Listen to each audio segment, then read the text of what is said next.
Hi, I'm Bill Woodard. Welcome to the Chamber Corner. This is our March edition, and we hope you enjoy it.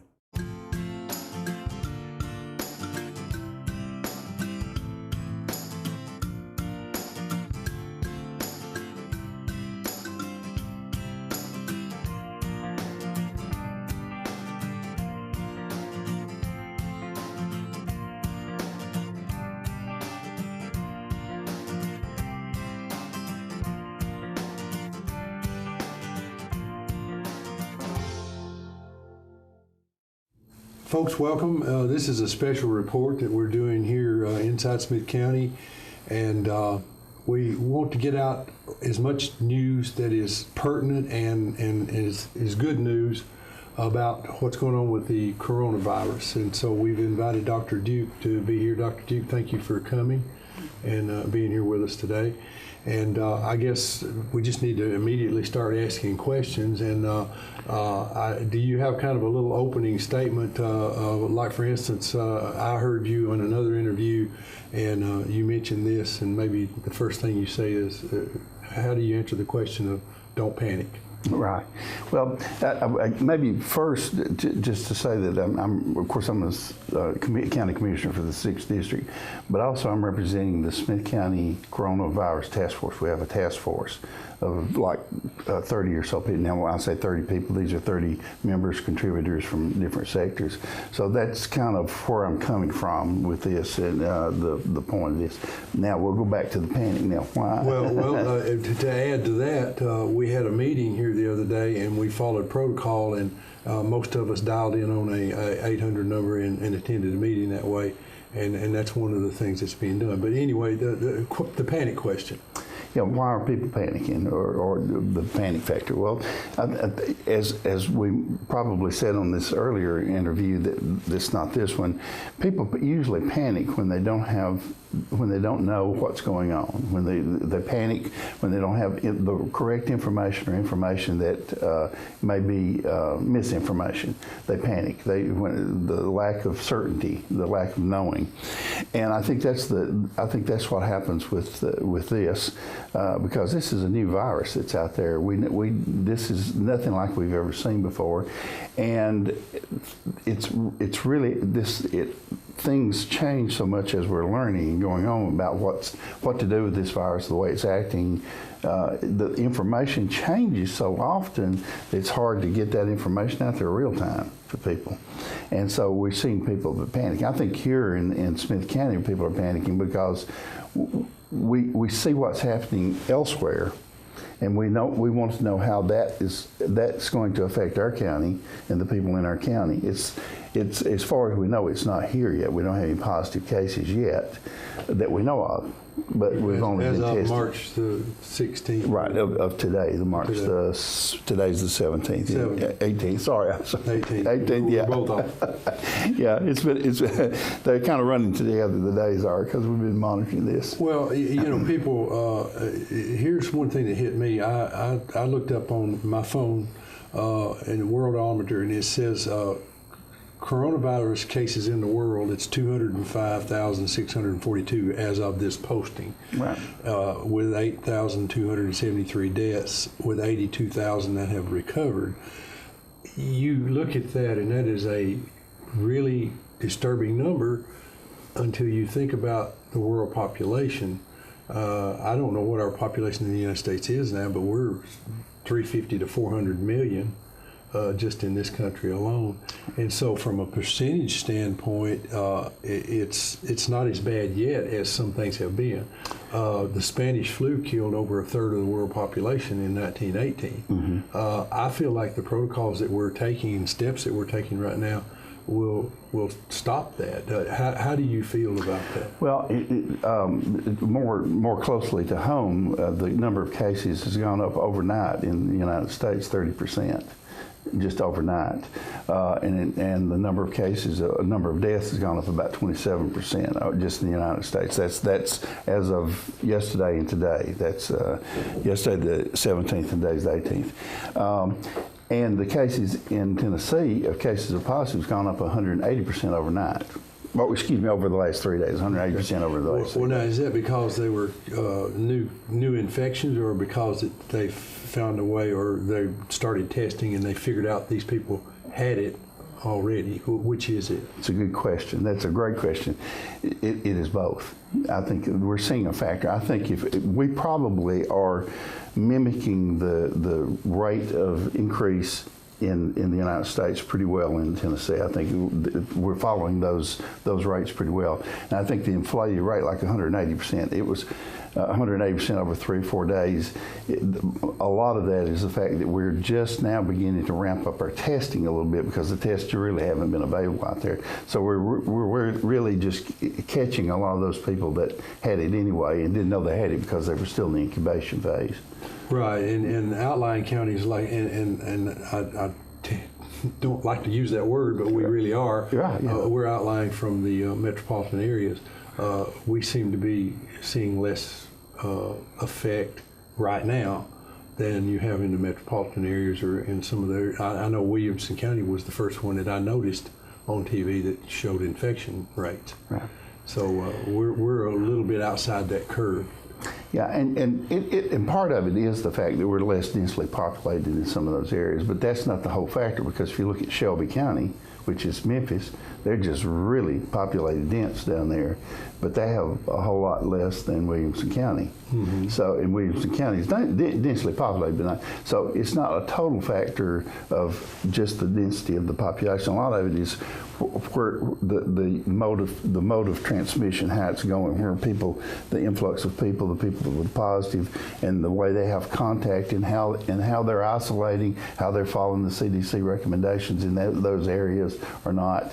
And then, of course, we have the factor of testing too. And I don't mean to be a bearer of bad times, but we may have people walking around here in Smith County that's got it, and we just haven't tested them yet, and they haven't presented with the symptoms yet. So it is a very highly contagious virus, very highly contagious. Incubation period, they don't really know for sure, but they're saying it could be up to 2 weeks. Is that correct? That's on the high end. That's on the high end, and it's almost like a bell curve. They're saying anywhere, most are saying anywhere from 2 to 7 days is the latest that we got. But again, we're learning about this as we go, because a lot of this we're depending on is coming from China as well, information from China, because they've already been through this, and we're really matching our curves on rate of increase, matching it up with what's going on with Italy and going on with China as well. So, but basically anywhere from 2 to 14 days. But those are the extremes, the 2 to 14. Okay, and it appears to me, just reading historically, quarantines in one sense don't work in one sense, but in another sense they do, because you can slow the progress of the disease down enough to where your medical facilities can be able to handle it. Is that what we're looking at, or do you think we've got a possibility of the way people are reacting, social distancing and closing down things? Do you think that's going to possibly stop the spread of the disease to where we start seeing decline and it going away? Well, first of all, there's no cure for this virus. We have no medicine, and I'll expand a little bit on that. People say, well, this is a virus. So is the flu a virus? What's the difference with that? We got Tamiflu. Why can't we just give Tamiflu or some type of antiviral? Well, first of all, Tamiflu and these antiviral drugs to fight this off, it doesn't actually kill the virus. It doesn't cure the virus. There's no cure for those either. But what it does is it slows down the production of what we call the virons, where it's shedding, and it decreases the symptoms, and you have if you get to it quick enough, it reduces the symptoms. You don't have quite as bad effect from the disease itself, but it doesn't really cure it. But they've already, believe me, they already tried using the antiviral on this, and none of the antivirals are even doing that with this. So we have no cure for this. We have no vaccine for this. So there's no prevention and no cure for this bug because it's new. We don't have it.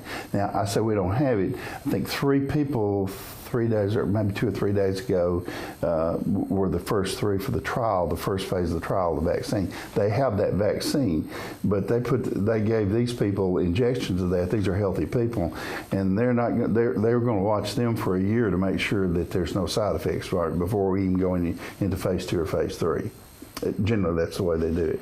So we're a year and a half, 2 years out if they don't run into problems in phase 1, 2, and 3 on getting the vaccine. So we're dealing with a virus that has no cure, and we're dealing with a virus that has no prevention other than what we're doing. And you call it isolation, but a better term for that is social distancing, all these measures that we have. That's the only way we're going to prevent the spread of this. And the bad thing about this virus is that little incubation period that we're talking about. You can catch it, and if you're one of those people that's 7 days, you may not have a symptom 1 before 7 days, or maybe just a little mild allergy seasons are here now. And most people sniffle nose and that sort of thing. You think, well, that's just it's the allergies, and you can be spreading that to hundreds of people in contact because you're shedding that virus.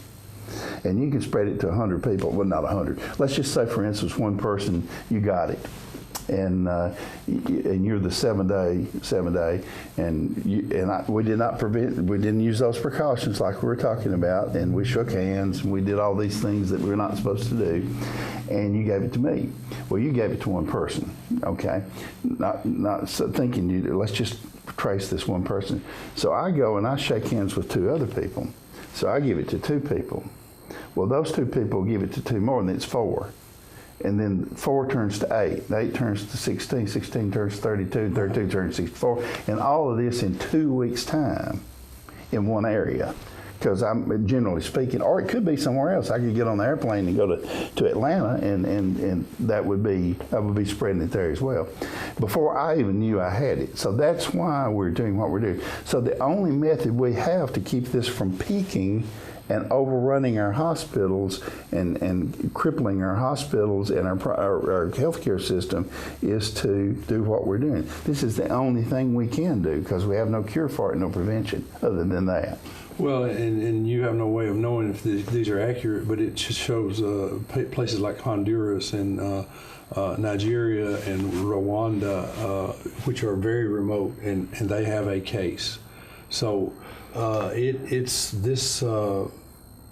this virus has spread pretty fast in that one sense of it. Very contagious. Okay, no cure, no way to really stop it. We're washing our hands, we're taking all the protocols and everything, and I notice my calendar has started getting empty because of meetings that are canceled and everything. So the thing that we're doing, they're saying a 2-week period before anything else. Try to get this past this 2-week period. And you said we're a year away from doing anything, 1.5 years for any kind of a cure. A vaccine. All right. If you get this disease, can you get it again? It's a good question. Things like the flu and a lot of the viruses that we get, they're bad and they cause death. They can cause death as well. But these have been around for a while. We have immunizations for those things to kind of prevent it. We have something called herd immunity, which means, and I could get into that, but that basically means if a virus or some type of infection has been out there for a long period of time, and a lot of people have had it, and a lot of people have been vaccinated for it, even if you haven't been vaccinated or haven't had the disease, for one reason or the other, you get some immunity with it too. It's the population. It's called herd immunity. So we have all that for these viruses that we have here. in this particular one, and you get a certain amount of immunity after that. So if you get the H1N1, one of the types, and it hasn't mutated, and for a long period of time after that, you can't catch that same one again because you got immunity. Your body's built up immunity. And every virus is a little bit different, but at this point, and again, I say at this point, this change we're learning with this, but at this point, it appears that this virus gives you a very short immunity, much shorter than a lot of the others. So you can have it, and you get over it, you survive it, and you get over it, and you've got antibodies that built up your immunity, but we're not really so sure that it lasts all that long that you can get it again if it's not mutated and changed forms again. So that's another bad thing to worry about. And this, when it first started, I said, well, it's just the flu. Well, that's not true. Oh, no. I was wrong. SARS might be similar because it was a respiratory disease, but explain how this attacks, because flu makes you feel bad all over, but it doesn't necessarily attack just your lungs. This is different in that way. Is that correct? Well, this is, of course, SARS is a form of coronavirus. So saying something is a coronavirus is pretty much like saying it's a Ford car or a Chevrolet car. Right. Well, which one is it? Is it Impala or is it a, so on and so forth? So, I mean, it's just a family of them. And SARS is basically was a coronavirus as well. But this particular one has a propensity to attack the lungs. So I could go into detail, but basically it has a propensity to attack the lungs, and even more so with people with lung disease, COPD, chronic bronchitis, those types of things, or fibrosis of the lung.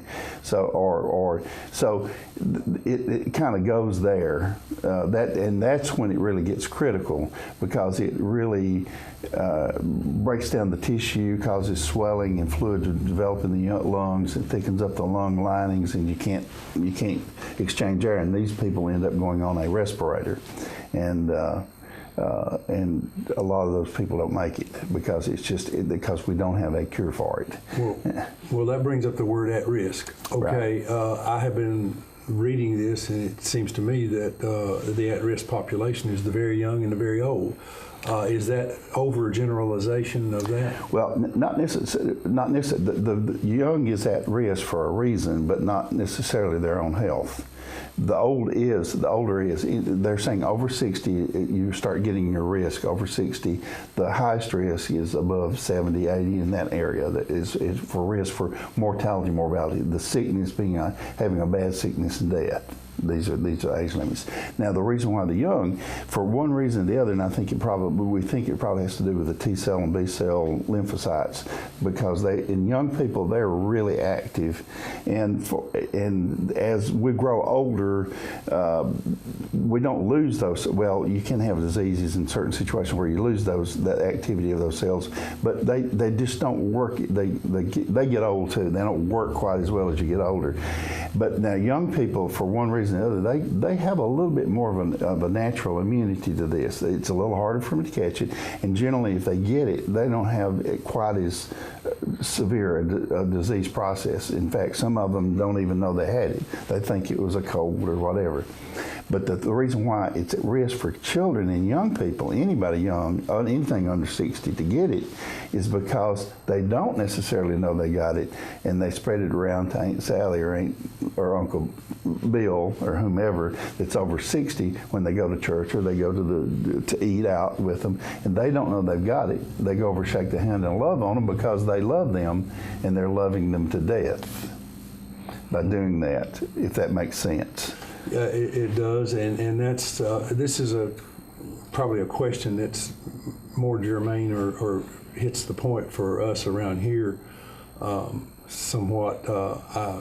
We are a community of faith. Yes. And we have a large portion of our population that attend regularly church services, and I know I do. Yes. And so when it's very hard for a person to not want to be in that congregation, especially in a time when you're feeling under attack and you're feeling the pressures of what's going on here.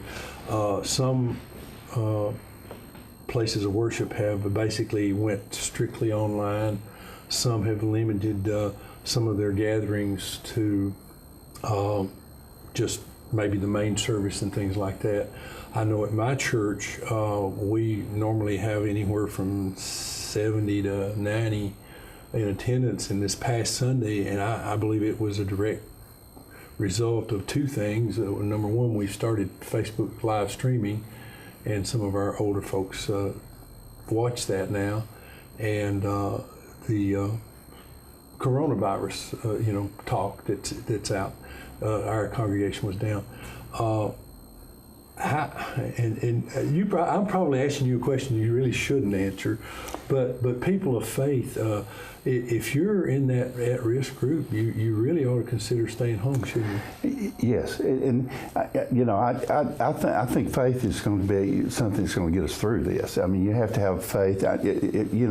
That's the last thing in the world that you want to lose is belief in something and have your faith. That's a strong component to this. I think getting through all of this. But I will say this: that as bad as this is, it's not going to last. This is not apocalypse. It's not going to last forever. It's not going to last forever. But we look at this with our heart, and we look at this with our soul, but it's also, we have to look at it what's proven in scientific fact. Just because we can't see this virus, just because it's not here, or we don't see it, we don't smell it, we don't feel it, doesn't mean it can't get you, okay? And the last thing I think anybody would want to do is to be a carrier of this and go into the church. And I know how we are. I'm from this community. I've lived here for you cannot keep from hugging Aunt Sally or whomever and fellowship. That's just part of it. And some churches even more, some faiths even more than others, and there's nothing wrong with that and on a regular basis. But in this particular case, my scenario on this is you're Johnny and you're 20 years old and you just got back from military, maybe you flew to get here, and you want to attend your church that you've been through all this time. But guess what? You did not know it, but you sat beside somebody from China or wherever that had it, and you contracted that, you got that. So 2 days later, this was on a Thursday or Friday, and 2 days later you end up in church, and you don't know you got it yet either because you're still in the incubation phase, and you love everybody there because you grew up with them. That means more. That means more to you than anything other than family. It's God. It's you. And you're hugging people, and you're even if you're not hugging people, you're still sitting within 6 feet of them. People are coughing. You're listening to the preacher. You're not paying attention. You're coughing. Before you know it, you're shaking hands with somebody because you don't. I mean, it's just that's what we do. And 3 of your older members die because they caught it, and you were the person that did that. That's unintentionally. No, I mean, I'm not, but how would that feel? How would that make that person feel? Now, if we were back 30 years ago when there was no way, if you didn't go to church, you didn't get the message. You couldn't do it. We're living in a society today where I can pick up my phone and my daughter may be in Nairobi and I can talk to her or FaceTime. We have what's going on now, live FaceTime. It's not live FaceTime, but we can, or Facebook rather, you can do that. Most churches now, and it's economically feasible for them. Can stream these things, if not video, or put it on CDs, whatever, and send it out to the individuals. And again, this is not going to last forever. But if we don't do something, the only way we can prevent this from spreading is do those things that we're supposed to do, social distancing, and it's not going to last forever. So my recommendation, not because I want the churches to not have the faith, heavens, let's have the faith and the spiritual part of this, because it's going to, but let's do it in a conscious way, and let's protect our people, let's protect our members that's in this church. These older people that's in the church, and generally speaking, deacon. These are the deacons. These are the people that's been there for years. And they're the foundation, the solid thing that keeps that church. That's what the elders, we look up to the elders in the church for guidance and for things. These are the people you want to protect. You want to put them at risk whatsoever. Well, and that is the at-risk population, and so maybe you get with your pastor and you work something out about these meetings. We've been here about a half an hour, and I guess so we need to probably wrap up. But I guess the final question: the CDC put out some guidelines. They've actually got a poster that shows you what to do, which we can get a copy of and post. I actually showed that to our church on Sunday, and it's pretty basic, social distancing, wash your hands, cover your sneezes. If you use a tissue, throw it away.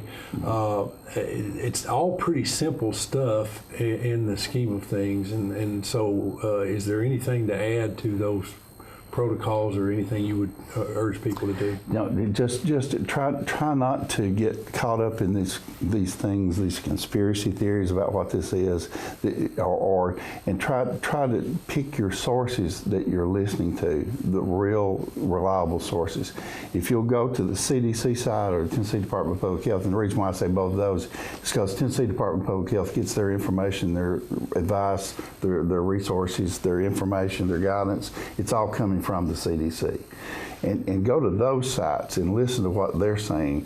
And it doesn't mean you can't listen to the news and you can't listen to people's opinions. And a great deal of they're getting better about it. A great deal of the news broadcasts and information out there is getting a little closer to the correct sources. But you always have these others. So just go to the correct place and get the correct information rather than imagining things. Maybe not even listen to your neighbor, because they may have gotten it from somewhere. Go yourself. And hopefully our Smith County Coronavirus Task Force, that's one of the main things we want to do, is to stop the panic, get the truth and the reality out there. And tell people this is not a apocalypse. We're not going. It's not going to wipe the world out. But and the things we're going to have to do is not going to be good. Nobody likes it. I don't like it. I mean, I hate this. But if we don't do something, we don't have a cure for it. We don't have a prevention for it, except for those things that we're talking about, what CDC says do. Well, I want to thank you and our Mayor, Jeff Mason, and all the folks that are involved in trying to help stem the flow of this virus. So, Dr. Dew, thank you for coming and being with us. And I won't shake your hand because we can do the fist bump. We'll do the fist bump. That's right. Start following the protocols. That's right. Thank you. If you need more information about this, or you want more information, it'll be being posted all the time. There'll be more meetings, and we're going to talk with the mayor about economics and things of that nature. So thank you for watching, and Dr. Duke, again, thank you. Thank you. Okay, we're here with our Mayor, Jeff Mason, and Mayor Mason, thank you for coming and being with us. We're trying to get word out about the coronavirus, and we're going to be talking to some other folks about this as well. I guess the biggest thing I'd like to say is that congratulations on being the mayor, and we're proud you are, but you sure have had some pretty hard stuff to deal with since you can't come into office, and this is probably the biggest. It's coronavirus. It's been a fast and interesting 18 months, but I love my job. I love what we're doing, and we're just we take every obstacle with the anticipation of getting through it and figuring out ways to get through. Yeah. This one's been a little different because this is unheard of. None of us has ever been through this. There's no precedent. There's no historical data to lean back on. So, and the climate of what's going on. I should touch my face. The climate is changing daily. I think Dr. Duke and I talked about it this morning on the radio that maybe for the last 2 days, the CDC had kind of had been consistent with their guidelines and their recommendations. So maybe we're getting to a point where we've kind of steadied off and we've got some plans figured out to do what we need to do. Okay, well, we've covered the medical aspect of it with Dr. Duke, and there's some political, governmental, and economic aspects that we have to deal with, and I know we're having my meeting schedule has basically disappeared, and I'm sure yours has as well. Well, and it got replaced with other things. You got replaced with that. Yeah, you're having to run around and do more single meetings now. Right. A lot of conference calls, a lot of press briefings that I'm watching daily.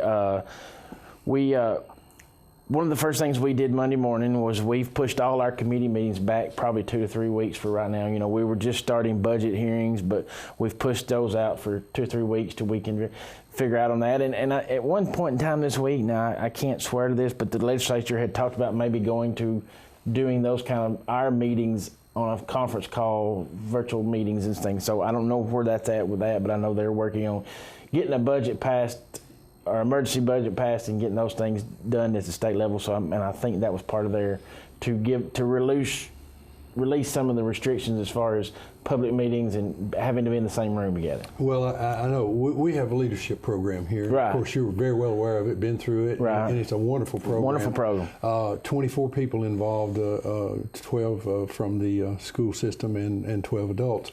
And we had a visit to the Capitol scheduled today. Yeah, today, as a matter of fact. And the governor basically closed the building to employees only. And we're going to see a lot more of that. Now, this, we are told, extends out to the end of April, maybe even to May 6 to 8 weeks. Yeah. I think that's the legislature's plan. I talked with Senator Pody yesterday on another issue, and they're thinking they'll be back somewhere around the middle of May. That could change. We don't know. Well, and our chamber banquet was April the 21st, and I can go ahead and the indication I'm getting now is it's going to be have to be moved to May, and we'll have to work around that. Correct.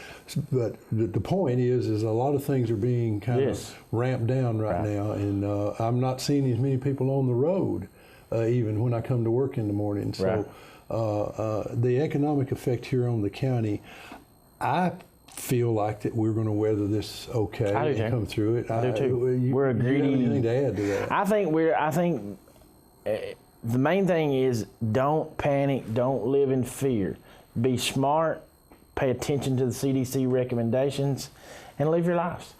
We're going to get through this. This is not Walking Dead type stuff or those kind of things. This is something that we've never seen before. We're going to move forward. The government is doing the best they can. The CDC is getting out those recommendations, and I believe if we heed those recommendations, that hopefully within 2 weeks that the curve will flatten out and we can kind of go back to somewhat similar normal lives again. And at that point in time, I think our economy will come roaring back like it did before. That I still believe that people believe in what's going on there with the economy, and then they'll keep living. Yeah, well, I agree, and I think that'll happen. School is out until the end of the month. School's out to the end of the month right now. We closed our senior citizen center down Monday. Felt like, that age group's that are vulnerable, so we didn't feel like we needed to have them coming together during the day. Now, what we have done with that is Miss Jan has a phone list of all the people that come to the senior citizen. She's making daily wellness checks on those guys. Meals on Wheels is still providing meals to them if they need meals. What I would say is to do your part. Is if you have an elderly neighbor that may be living shut in and not pick up the phone, give them a call, ask them, hey, can I help you? What can I do to help you? And that doesn't mean that you got to run in their house and take them stuff, but you maybe, God forbid, they need some toilet paper because everybody else has bought the toilet paper up. You drop off a pack of toilet paper on the porch for them. Well, I don't understand the toilet paper thing, Bill. I'm having a hard time understanding that either. I told the Little Debbie salesman the other day, I can understand stocking up on Little Debbie's, but toilet paper was... That's kind of low on the list, I think. Our community service coordinator, Forrest Nesbitt, the court system has basically ramped down. Right. And he's not doing community service with the people now. He related a story to me the other day. There was an elderly lady that hadn't been able to get out and wanted to go to Walmart or where, and so he literally picked her up and took her to the store. And this lady, she hadn't been hoarding things and like that, and there were some items that she could not get because the No store doubt. shelf was empty. Right. And I know he took it upon himself to actually go to his own house and get some of this stuff and give it to her. And I think people don't realize when they hoard, if you can't use 160 rolls of toilet paper in 2 weeks. If you do, you needed to see the doctor before then. So what you're doing is you're taking people that have a need and you're making it harder on them. And I sometimes think people don't realize that. Right. And I'm sorry, I talked to No, you too much that's there. But going back, we closed our fitness center down. We're closing it down to at least the end of the month. The library, we're probably going to close it to the public. Ag Center reservations for the next 2 weeks, we're really asking you to consider rescheduling those right now. Don't want to go down the road of demanding those things and shutting buildings down, but that may be the point where we get to. That's something we're really looking at probably going to do something with public access. We have a conference call, and I don't know if this will be dated or not, but we got a conference call with the governor this morning, and I hope one of the questions is asked, and if not, I'm going to try to ask it, is, hey, can we get a moratorium on tags being expired to where you don't have to feel the need to run out and get your tags and go into the Turner building. Wait, if you can, do it online, do it by mail, limit the exposure inside that building for right now. One of the things. The legislature, I heard this morning on the news that they are looking at legislation to do away with the testing requirements for the schools, and they're also going to limit the possibility of the 180-day rule. Yes, I saw that as well. And so if they're thinking about doing something to that measure, and I think Dr. Duke may have mentioned earlier in a conversation with him, one of the states like Alabama has already basically said that there's no school for the rest of the year. For the rest of the year. And there's some emotional heartache on our children in that situation. I know, you've got seniors that were enjoying their last year of high school that's had basically possibly the last 2 to 3 months of that time taken away. And we look back on our time as seniors, and it was the fun, the proms, the graduations, those things that are in limbo right now because we don't know. This could, if we do what's being recommended and this thing slows and that curve flattens out, we could be back to normal in 2 to 3 weeks. We don't know. I hope so, but right now, there's a possibility. Sports season, seniors that play softball and baseball that have lost their senior years, that they won't have those memories of their teammates, to go on. So I know my oldest daughter, they sent them home from Tech last week, and that was, that's a shock to systems. So don't discount that they're that tough. Kind of love on them a little bit from a safe distance, and pick them up and encourage them.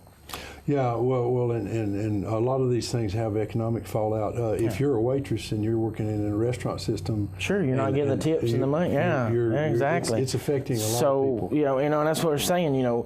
Don't disregard our local businesses. Call in, get those pickup orders, and tip them like you just would if they were there. We're all in this together, and we're all going to get through this together. So help each other out where you can. From a safe social distance. Yeah, and we can do a lot of that.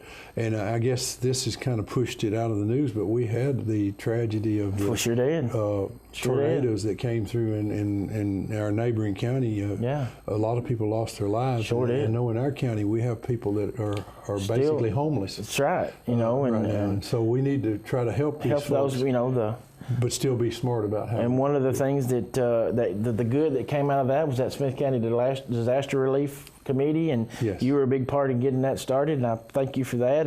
But those guys have helped some local families this week that we know of. Some checks and gift cards were delivered. So, I'm so proud of what they're doing on that. And again, if you're out there and you do need that help, reach out to somebody, reach out to the chamber, because there's resources there to help you. And we're supposed to have a FEMA meeting tomorrow about the disaster, so there will be an opportunity for our public works and our utilities to be repaid some of their monies that they were out because of the disaster. And there's also, you know, if you don't have insurance and you meet certain thresholds, there's there's assistance for individuals. Right, and I know, like you said, the Disaster Relief Fund, which is a local fund, and money stays here. Yeah. It has helped some individuals already. It already has. We've seen a difference. Really made a difference. Right. So I'm glad to do that. Well, Mayor, is there anything you'd like to add in closing? Just, you know, this is going to pass. Don't live in fear. Don't live in panic. Be smart. You know, follow these recommendations for hopefully a couple weeks, and let's let this thing get past us, and let's go back to being the Smith Countyans that we are and living our lives. But reach out to your neighbors by phone, see if they need something. If you can get out and help your elderly, you know, with something, do that. But you know, just be smart, practice social distance, but don't forget our local businesses and, you know, some call-in orders like that. And don't run out and buy all the toilet paper. Don't live in fear and panic. Just be smart. The grocery stores are still open. Todd and Angela was open yesterday, still open today. Walmart's open. So there's grocery stores. So just be smart. Don't live in panic. We're going to get through this, and I think we're going to be better for what we are when we come out of this, because we've learned a lot of valuable lessons. I agree, and they will. I know I have. Yes, yeah. Me as well. Well, Mayor, thank you. And I know we'll be talking more. Yes, sir. And information. One other thing, I want to thank Dr. Duke. I know we've already talked to him, but he and I have started talking about this task force a little over probably 2 weeks ago, somewhere in there. And he's been very, very instrumental and a calming voice in this for me. And he's gave me a lot of good information, and he's going to give the community good information, because he is a medical expert. And as I joked this morning, I have used about all the Biology 1, Biology 2 that Miss Betsy Broyles taught me to understand when he's talking about things. And but I thank Dr. Duke for being willing to do what doing what he's doing. He said something yesterday that really touched my heart, Bill. He said, you know, and I feel the same way. This community has been so good to me for so many years. You know, he was a doctor practicing medicine here and saw patients, and he said, I just want to give back, and that's what he's doing. And I appreciate Dr. Duke for what he does. I would. And you and the Insider and Dennis and the Courier for helping us get this information out. We're so thankful. I mean, we live in a world, in a day of, you know, where information is key. And I know we've probably been a little silent over the last 2 or 3 days, but we've been working to make sure what we were doing was what we wanted to be doing, and do it the right way. And I think going forward, you'll see a lot more updates from us. It may not be a typed out post on Facebook, but I think Doc and I have talked about maybe doing daily or every other day video updates and getting that on social media and getting it to, you know, those kind of things. Okay, well, I think that's key to let people know and get good information. Right. Good information. That was the main group of that task force, and it is to make sure that we get good information at the local level to our citizens, so they can make smart decisions about how they carry on their daily life. Again, don't panic. Don't live in fear. Fear is not something that's going to get us through this, but be smart. Yeah, and all my life being raised, I heard use common sense. Sure. That really applies in this. It applies. It applies in everything we do. And you know, I joke about this a lot. You know, I am part of the government now. I am the government of the county, and common sense and the government a lot of times don't go together. But it does go. If you use it, it sure is good. Yeah, and it helps you get through things. It does. Well, Mayor, and prayer. Again, thank you, and we'll be talking to you some more. All right, thank you, Bill. All right.